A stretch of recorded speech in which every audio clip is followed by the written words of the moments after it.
The peace was a thing with a sound. It was the low hum of bees in the clover fields that sloped down to the creek, the whisper of wind combing through the tall prairie grass, and the contented grunt of a pig rooting in the shade of the cottonwoods. For 6 months, this was the only music Thaddeus Bear Mallister had allowed on his land.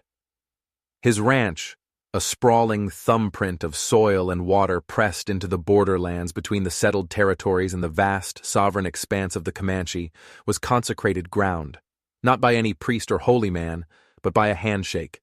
6 months ago, Chief White Bull, his face a testament to 80 winters, had met Colonel Harrison here, in this very yard.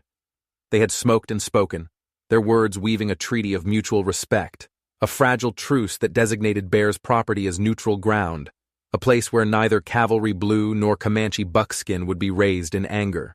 Bear, whose size and deliberate calm had earned him his moniker, had stood as witness, his presence a silent promise to uphold the accord. He was not a lawman, nor was he a diplomat. He was a rancher, a man who believed the earth remembered debts, and he wanted his patch of it to remember only peace. He'd built his life here on the simple, powerful conviction of living right, a creed that had become harder to follow with each passing year, as the world pressed in from all sides, hungry and heedless. But for 6 months, it had held. The quiet was a living thing he had nurtured, a hard-won stillness that felt both ancient and perilously new. He was mending a harness on his porch, the rhythmic pull and push of the awl a meditation, when the sound of the peace was shattered. It was a single gunshot, a sharp crack that ripped through the afternoon haze, followed by another. The sounds were wrong, too close, too desperate.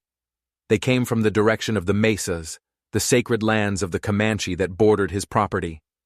Bear's hands stilled, the leather suddenly cold in his grip. He stood slowly, his big frame casting a long shadow across the porch boards. His eyes, the color of a stormy sky, scanned the horizon. The bees still hummed, the wind still whispered, but a discordant note had been struck, a vibration of violence that set his teeth on edge. He saw it then, a flicker of movement against the red rock, a rider pushing his horse past the point of exhaustion. The animal was stumbling, lathered in sweat and foam, its gait a lurching, broken thing. The rider was slumped low over its neck, a small figure clinging on with what looked like sheer will. Bear felt a cold dread snake its way up his spine. This was how it started, a single spark landing in dry tinder. He saw the rider clear the last rise before his property line, the horse's legs finally giving way. It went down in a terrible final collapse, sending its passenger sprawling into the dust. Bear was moving before he'd consciously decided to, his long legs eating up the ground between the porch and the yard. He vaulted the fence, his boots landing softly in the dirt. As he drew closer, the details sharpened into a nightmare. The rider was a boy, no older than 16 or 17, and he was Comanche. He wore only a breechcloth and moccasins, his lean, muscular torso slick with sweat, and something darker. A ragged, bloody tear marred the flesh of his shoulder, the wound dark and ugly. He tried to rise, pushing himself up with one arm, his face a mask of agony and defiance. He saw Bear approaching and his hand went to the knife at his waist, a gesture of pure instinct. Bear stopped, holding his hands up, palms out. "Easy, son," he said, his voice a low rumble. "You're on neutral ground, you're safe here." The boy's eyes, black and filled with a feverish intensity, flickered with recognition. He knew of this place, this white man. His name was Swift Eagle, but the pain was a tide, pulling him under. His arm gave out and he collapsed again, his breath coming in ragged, wet gasps. He was dying. Bear's mind raced, a torrent of calculations and consequences. To help the boy was to choose a side. To turn him away was to sentence him to death. The treaty, the fragile peace, had said nothing of this. A wounded warrior, pursued and bleeding out in his yard. Behind him, from the direction of the mesas, came a new sound, the steady, purposeful beat of hooves. Not one horse. Several.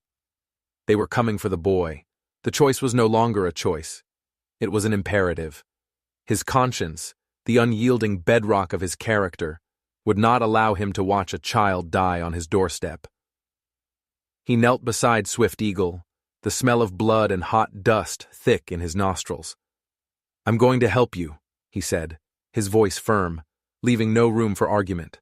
"But we have to be quick." Swift Eagle's lips parted, a single word escaping, a ghost of a sound.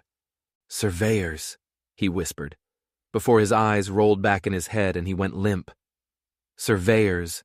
The word hung in the air, freighted with 100 histories of broken promises and stolen land. It was a match struck in the dark. Bear scooped the boy into his arms. He was lighter than he looked, all sinew and bone, yet the weight of what he was doing felt immense, crushing. He carried him toward the house, every step an act of defiance, a violation of the very neutrality he had sworn to protect. He could hear the approaching riders clearly now, the jingle of cavalry tack mixing with the thud of their mounts. They would be here in minutes. The quiet was dead. The war had come home. He laid Swift Eagle on the cool, packed earth floor of his small cabin, the sudden dimness a relief from the harsh sun. The boy was breathing, but it was shallow, a fragile thread that could snap at any moment. Bear worked quickly, his large hands surprisingly gentle. He sliced away the deerskin breechcloth to check for other wounds, finding none. The bullet was in the shoulder, a messy, brutal injury that was bleeding sluggishly. He needed to get it out. He grabbed a clean cloth from a chest, pouring water from his canteen onto it, and began to clean the wound. Swift Eagle flinched, a low moan escaping his lips, but he didn't wake. As Bear worked, his mind was a maelstrom.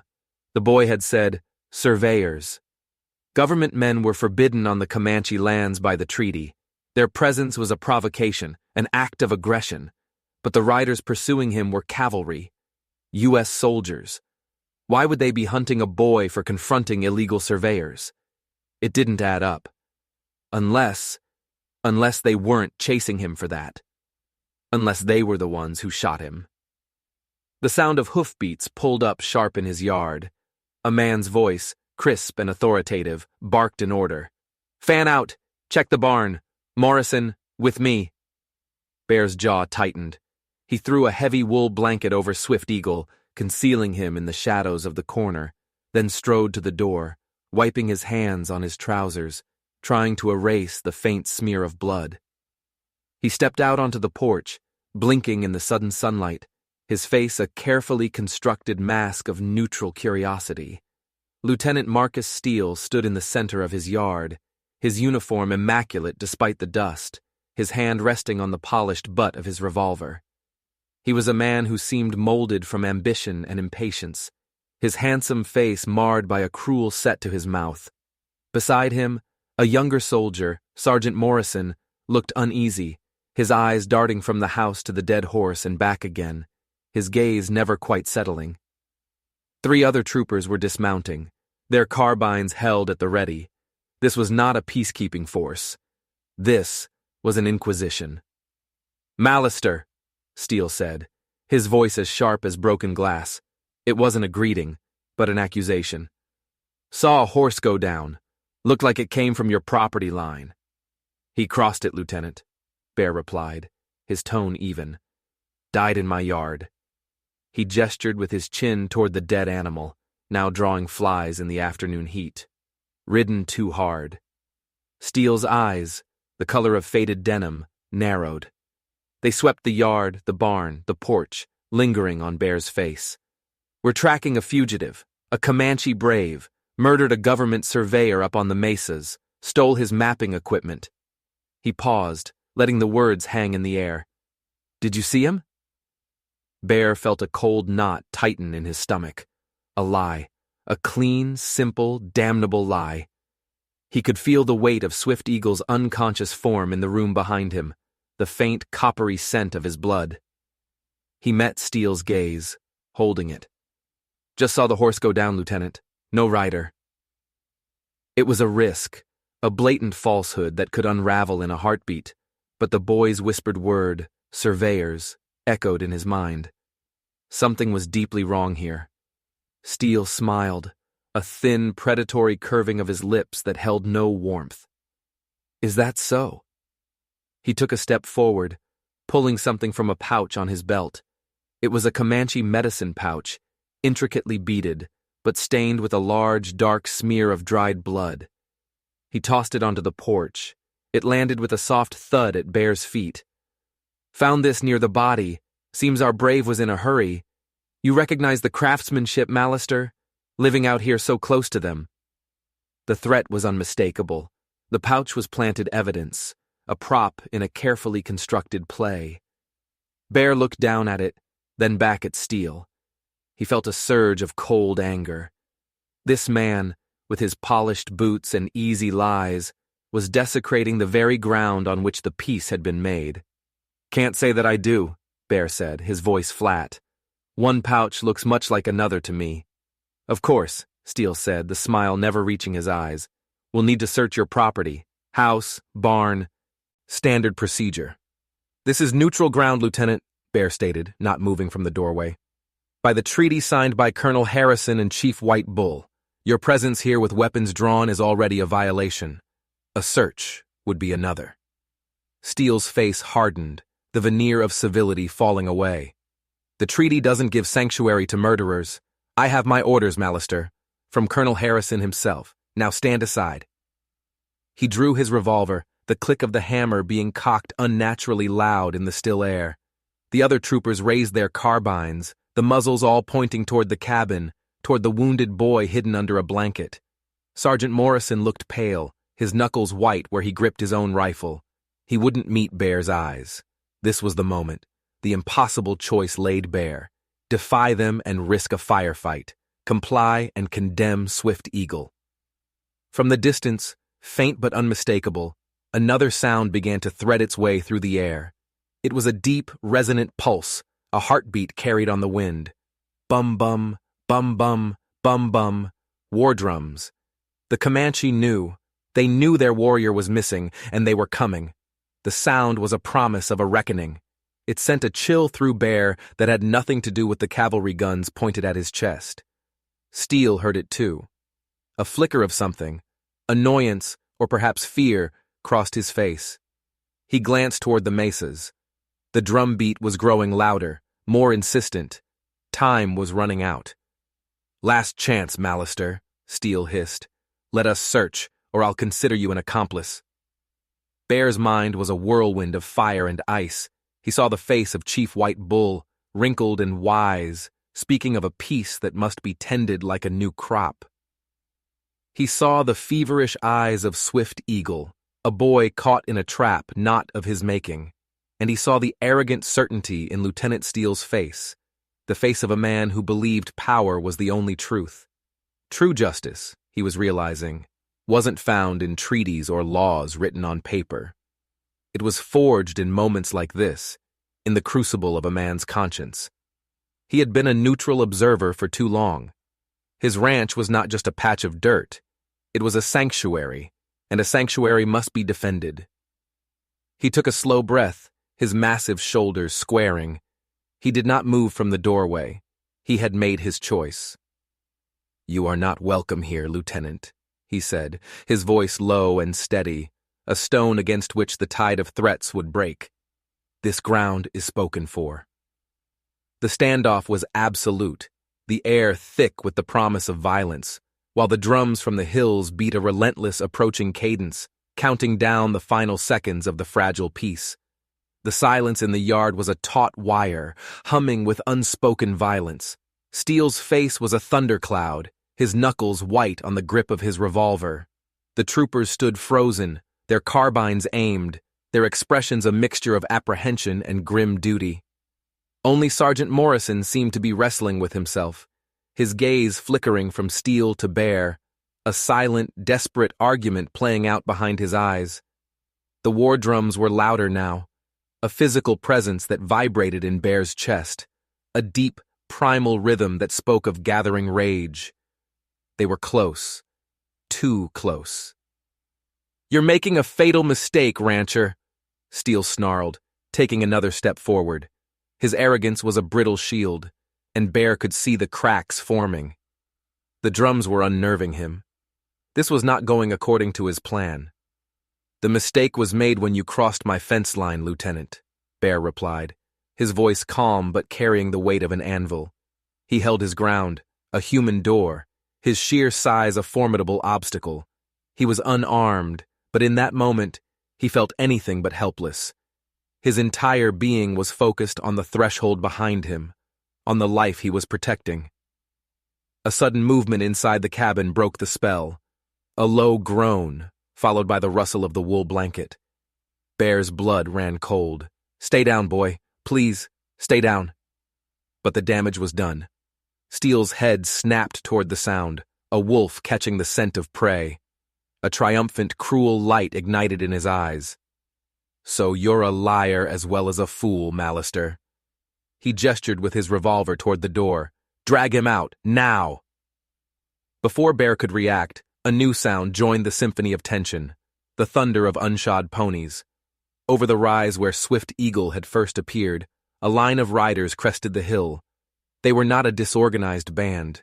They moved as one, a flowing, menacing wave of muscle and intent. At their head rode a man whose presence commanded the landscape. He was broad-shouldered and imposing, his face a mask of grim authority, his hair adorned with the feathers of a war chief. Even from a distance, Bear recognized Running Wolf, Swift Eagle's father, and the most formidable of the Comanche war chiefs. He was a man who embodied the law of his people, a law that could be as unyielding as the winter frost and as swift as a lightning strike. His eyes, fixed on the scene in the yard, burned with a cold fire. He was torn, Bear knew, between a father's consuming rage and a chief's duty to the treaty. Today, rage was winning. The Comanche war party fanned out, forming a silent, crescent-shaped wall at the edge of the yard, trapping the cavalry between them and the cabin.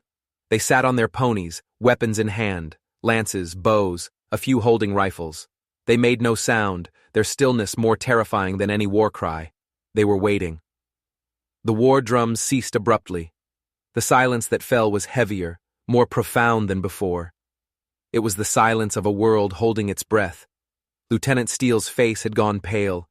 His neat, tidy conspiracy was unraveling into a bloody, chaotic reality. He was surrounded, his small detail of 5 men facing more than 30 Comanche warriors. He shot a venomous glare at Bear. "This is your doing, Mallister. You'll hang for this." "No," a voice said, clear and firm, cutting through the tension. Bear turned. Running Wolf had dismounted and was walking forward, his steps deliberate, each one a judgment. He stopped 20 feet from Steele, his gaze sweeping over the scene. The cavalry soldiers, the dead horse, the bloody pouch lying in the dust. His eyes finally settled on Bear, and in their depths, Bear saw a flicker of pained uncertainty. Did this man, this witness to the treaty, betray them? "This is neutral ground," Running Wolf stated, his voice a low growl. "You have brought your weapons and your lies to a house of peace, Lieutenant." He looked at the dead Pinto. "You have ridden down my son." "Your son is a murderer," Steele retorted, his voice strained. He pointed a shaking finger at the pouch. "He killed a government man and fled. That is his pouch, stained with an innocent man's blood. I have a witness." He jabbed his thumb toward Sergeant Morrison. All eyes turned to the young sergeant. Morrison looked like he was about to be sick. He swallowed hard, his Adam's apple bobbing. He looked at the unyielding face of Running Wolf, at the hard, expectant eyes of Bear Mallister, and at the murderous glare of his own commanding officer. The weight of the moment seemed to physically crush him. It was then that the door to the cabin creaked open. Swift Eagle, holding the doorframe for support, staggered out into the sunlight. He was covered in a sheen of sweat, his face pale with pain and blood loss, the blanket clutched around his waist. One of Bear's clean cloths was crudely tied around his shoulder, already soaking through with fresh blood. His appearance sent a shockwave through the yard. A collective gasp went through the Comanche warriors. Running Wolf's iron composure cracked, his face contorting with a father's anguish. "My son," he breathed. Swift Eagle's eyes found his father's, and he straightened, drawing on some hidden reserve of strength. He looked past him, his gaze locking onto Lieutenant Steele. "He lies," Swift Eagle said, his voice weak but clear. "There was no murder." He took a shaky step forward, pointing a trembling finger at the lieutenant. He and his men shot the surveyor. I saw them. The white man was arguing with them. He said their maps were wrong, that they were marking the sacred land near the Speaking Caves, the land protected by the treaty. The air crackled with the revelation. A government conspiracy, illegal surveying, a plot to steal land. It was the oldest, dirtiest story on the frontier, and it was playing out right here, in Bear's Yard. "The surveyor, he refused," Swift Eagle continued, his breath coming in short pants. "He said he would report them to the colonel, so this man," he pointed again at Steele, "shot him. He shot him in the back. They tried to shoot me because I saw. I am no murderer. I am a witness." Steele's face was a mask of pure fury and desperation. "The boy is lying to save his own skin. Sergeant, tell them what you saw." Sergeant Morrison stood as if turned to stone.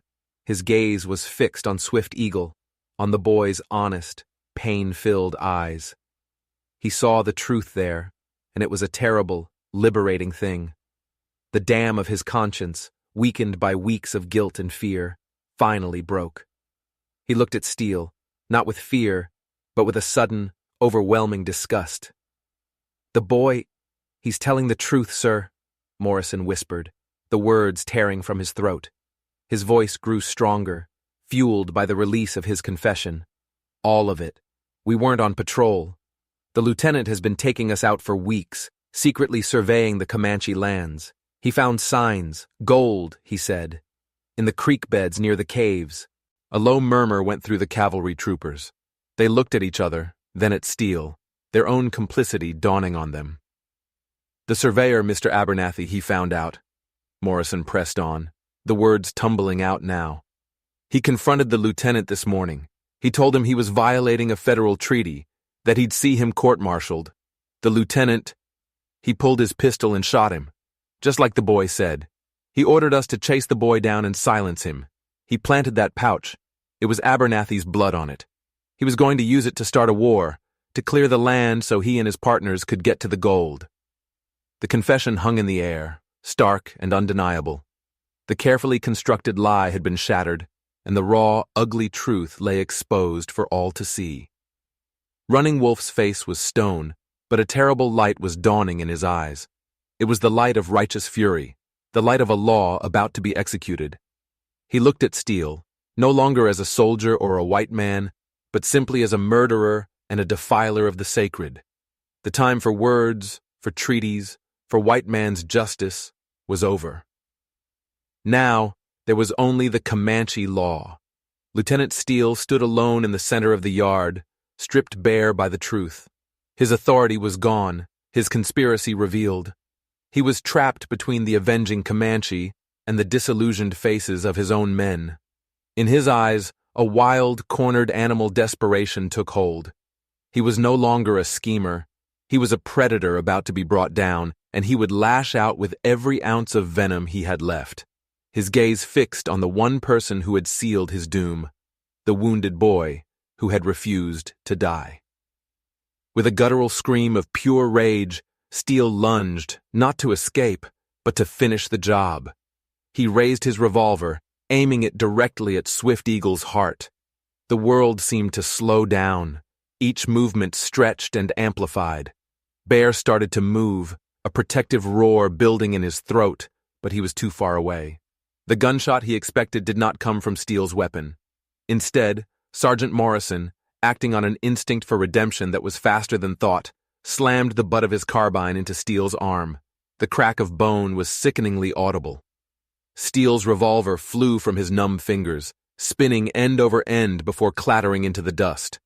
Steele howled in pain and fury, clutching his broken arm. He stumbled back, his eyes wide with disbelief, looking at Morrison as if seeing a ghost. "Traitor!" he shrieked. But his fate was no longer in the hands of his men. Running Wolf had closed the distance in 3 silent, fluid strides. There was no rage on his face now, only a profound, chilling calm. It was the calm of inevitability, of a sentence passed and an execution commenced. He moved past Morrison, as if he weren't there. In his hand, a stone-headed tomahawk had appeared, its handle worn smooth with use. Steele saw him coming. The arrogance and bluster drained from his face, replaced by a stark, primal terror. He tried to scramble backward, tripping over his own feet, falling into the dirt. "No, wait," he stammered, his one good hand held up in a pathetic gesture of defense. Running Wolf did not wait. He did not hesitate. He did not speak. He simply brought the tomahawk down.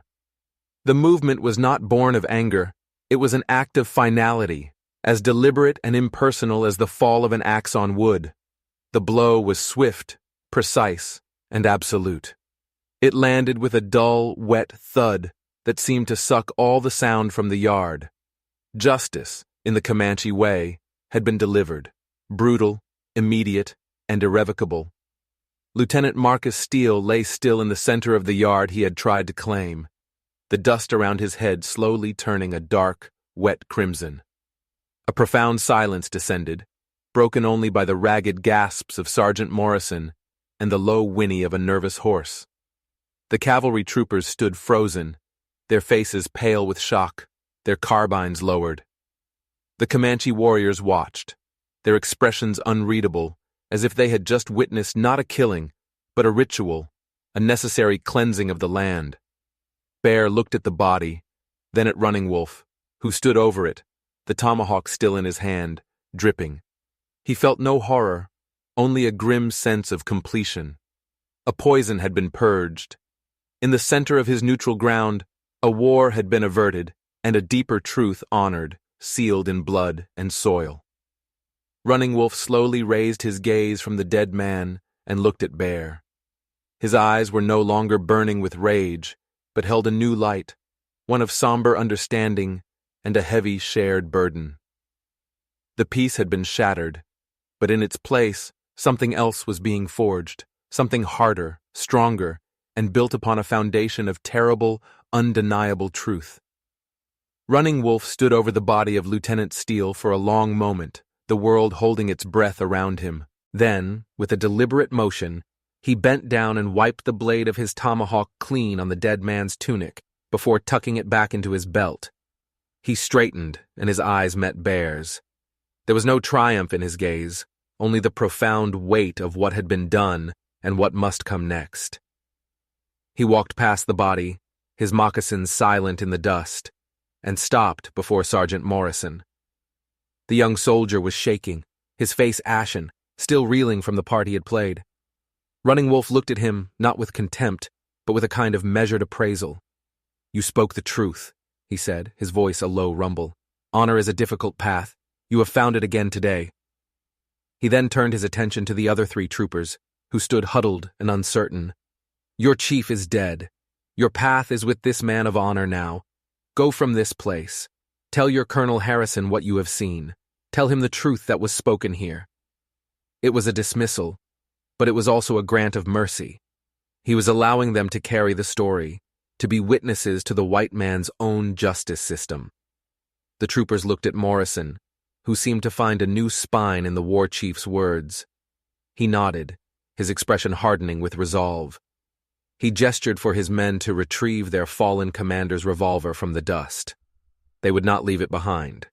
Without another word, they moved to collect Steele's body, their movements clumsy with shock, but unified in purpose. While they worked, Running Wolf walked to where the blood-stained Comanche pouch lay on the porch. He picked it up, not the false evidence it had been, but the symbol of the conspiracy it now represented. He opened the drawstring and tipped its contents into his hand. It was not filled with medicinal herbs or sacred objects. Instead, a half-dozen sharpened wooden stakes, their tips painted red, fell into his palm. Surveyor's markers, the kind used to stake a claim. This was the irrefutable proof of Steele's treachery, the physical manifestation of his plot to steal the gold-rich land.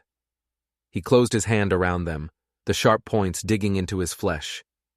He then walked to his son. Swift Eagle was now sitting on the edge of the porch, Bear having pressed a fresh cloth to his shoulder, the initial shock giving way to exhaustion. Running Wolf knelt before his son, placing a hand on his uninjured shoulder. Their eyes met, and in that silent gaze, an ocean of fear, pride, and relief was exchanged. "You were brave, my son," Running Wolf said softly. "You spoke with the tongue of a chief." He rose and faced Bear. He held out the pouch, now heavy with the wooden markers.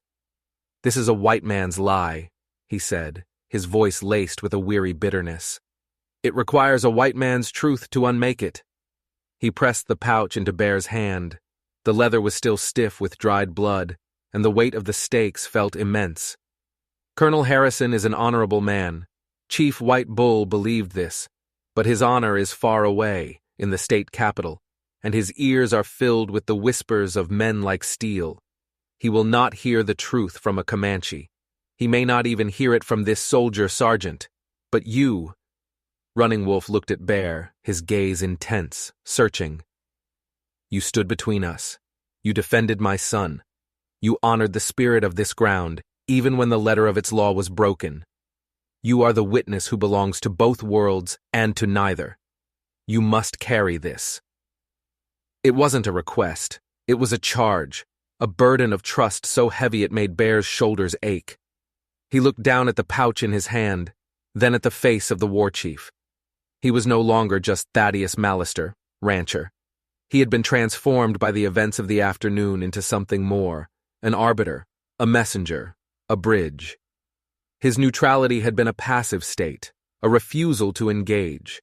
Now he was being asked to engage actively, to carry the truth of this bloody day into the heart of the world that had created the conflict. It was a terrifying prospect. The forces that drove men like steel were powerful, entrenched, and protected by layers of bureaucracy and greed. To challenge them was to make powerful enemies. "They will not want to listen," Bear said, his voice quiet. "Then you will make them listen," Running Wolf replied, his certainty absolute. "You will tell them that the peace Chief White Bull signed is not a license for theft. You will show them this proof. And you will tell them that the Comanche are watching. Justice has been done here today, by our law. If justice is not also done by yours, there will be no putting the war drums away again." The threat was plain, but it was not delivered with malice. It was a statement of fact, a promise. He clapped Bear once on the shoulder, a gesture of profound, hard-earned respect.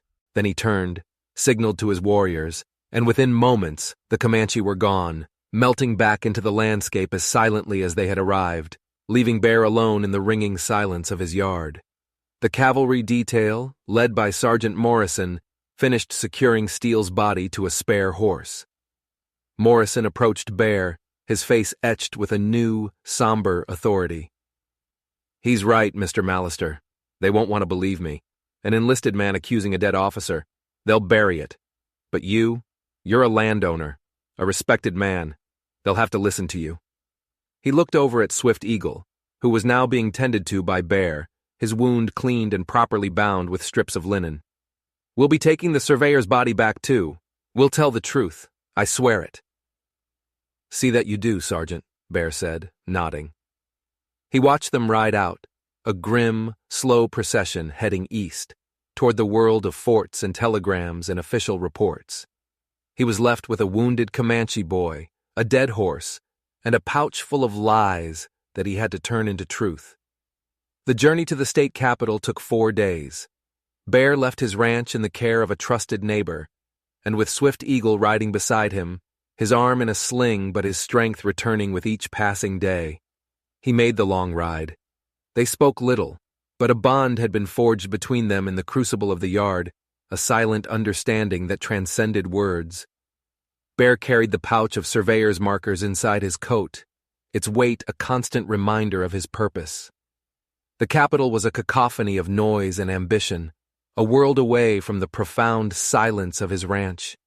Men in fine suits and polished boots strode along boardwalks, their minds on commerce and politics, oblivious to the life and death struggles that played out on the lands they so casually carved up on their maps. Bear, in his simple, durable clothes, felt like a man out of time. He found Colonel Harrison's office in a stern brick building flying the flag of the United States. The colonel was a man in his late 50s, with a weary but intelligent face, the kind of man who had seen too much to be easily fooled, but who was also constrained by the system he served. He listened, his expression growing more grave as Bear recounted the events, his narrative supported by the quiet, dignified presence of Swift Eagle. Sergeant Morrison and his men had already arrived, their report filed and met with skepticism. But when Bear placed the blood-stained pouch on the colonel's polished desk and emptied the red-tipped surveyor's stakes from it, the reality of the situation became undeniable. This was physical proof. This was the conspiracy made manifest. Colonel Harrison stared at the markers for a long time. He had signed the treaty with Chief White Bull on Bear's land. He had looked the old chief in the eye and given his word. That word had been betrayed by one of his own officers. Steele was ambitious, Harrison said finally, his voice heavy with disgust. He had letters of commendation, connections back east. I never suspected. He looked at Bear, then at Swift Eagle. What Running Wolf did, by our law, it was murder. But by the law of the frontier, and by any moral standard I can claim to possess, it was justice. Bear's testimony, corroborated by Morrison's confession and the physical evidence, sparked a firestorm. An official investigation was launched, one that went far beyond the actions of a single corrupt lieutenant. It uncovered a web of speculators and greedy officials who had backed Steele, all hoping to profit from the gold they believed was hidden on Comanche land. The scandal reached the highest levels of the territorial government, leading to dismissals, arrests, and a profound reevaluation of the treaties. New negotiations were held, not in a government building, but back on Bear's ranch, the only ground all sides now trusted. This time, the maps were drawn with honesty, the boundaries of the sacred lands reaffirmed and protected with ironclad federal guarantees. A new peace was forged, not on a fragile promise, but on a foundation of exposed truth and shared sacrifice. Bear returned to his ranch, to the life he had known, but he was a changed man. The quiet had returned, but it was a different kind of quiet now. It was not the absence of sound, but the presence of a deep and abiding peace, a peace that had been tested by fire and had endured. He was no longer just a neutral observer. He had become an active guardian of that peace, a bridge between two peoples, his name spoken with respect in the cavalry barracks and around the Comanche campfires. His friendship with Running Wolf and Swift Eagle became a quiet legend in the territory, a testament to the fact that honor was not defined by the color of a man's skin. 1 year to the day after the bloody confrontation in his yard, Bear walked out onto his porch at sunrise. The air was cool and clean, and the land was waking, the low hum of the bees already starting in the clover. On the top step, placed neatly in the center, was a single, perfect eagle feather. It hadn't been there the night before. There was no note, no sign of who had left it. None was needed. Bear picked it up, the filament soft against his calloused fingers. He knew it was a sign from Running Wolf, an annual acknowledgement of their bond, a symbol of the highest respect. It was a reminder that peace was not a passive state, a thing to be wished for, but an active, ongoing process of building trust, seeking truth, and defending the vulnerable. He looked out over his land, the sanctuary that had been violated and then reconsecrated, and a slow smile touched his lips. The price had been high, paid in blood and fear, but the peace that remained was real. It was a hard-earned peace, built one splinter and one scar at a time, and it was worth everything.